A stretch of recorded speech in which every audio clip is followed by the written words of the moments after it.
Assalamualaikum, nama saya Teacher Afiq. Hari ini saya akan membentangkan pasal buku Pak Abu dan juga kebaikannya Pak Abu si Pemburu ni lah.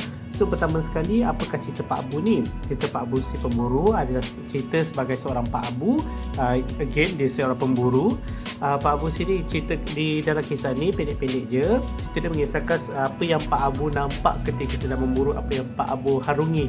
Sebagai contohnya, dia kena harungi sungai. Apa yang dia rasa kat sungai tu, sejuk ke panas ke, apa yang dia nampak di dalam sungai tu. Pak Abu nampak ikan. Seterusnya dekat lalang, apa yang ada dekat lalang.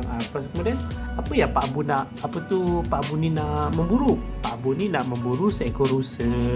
So dalam buku cerita ni kita dapat lihat perjalanan Pak Abu lah, daripada awal dia mulakan perjalanan dia sampai dia berjumpa dengan rusa tersebut. So untuk galakkan, saya sarankan membaca sendirilah buku ni untuk kita tahu kisahnya lebih lanjut. Maka selepas ini, jom cerita kebaikan-kebaikan buku Pak Abu. Baiklah, sekarang kita akan bercakap mengenai kelebihan membaca buku Pak Abu si Pemburu. Okay, kelebihan pertama adalah ianya dapat menerapkan minat membaca terhadap kanak-kanak. So, kenapa ianya dapat menerapkan sifat membaca? Kerana di dalam buku ini ceritanya pendek saja. So dengan cerita pendek ini, dia akan dapat meningkatkan tahap fokus kanak-kanak tersebut untuk membaca buku ini dengan lebih banyak. So seterusnya ialah ia dapat meningkatkan cara kita bercakap dan membetulkan intonasi suara ketika bercakap. Kenapa saya kata begitu? Sebab di dalam buku ini, sebagai contohnya, terdapat perkataan tanda seru. So di dalam tanda seru, apa yang kita perlu cakap adalah kita perlu menggunakan ayat tersebut sebagai ayat tanya. Macam, apakah itu? Tak kita kata apakah itu? Tak, kita ada intonasi kita sendiri bila ianya tanda seru. Apakah itu?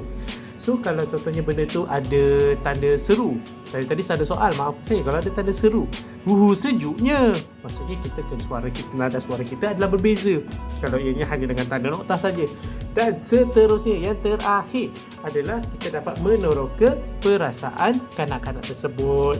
Okey, kerana di dalam buku ini, kalau kita lihat, dia ada satu bahagian atau banyak bahagian, almost semua page, dan dia maklumkan itu ialah gua. So dalam gua ada apa? Gua gelap. Okay. Kemudian apa yang melambai-lambai tersebut? Yang melambai-lambai adalah lalang. Kat sini kita tengok itu adalah lumpur. Ada apa dekat lumpur tu? Lumpur, bila kita kena lumpur, kotornya. So kita situ dalam buku ni kita mengajar kanak-kanak untuk ekspreskan diri dia, apa yang kita ada. Kalau contohnya kita kena lalang, kita buat apa? Kita gatal tu apa? Kita menggaruk macam tu.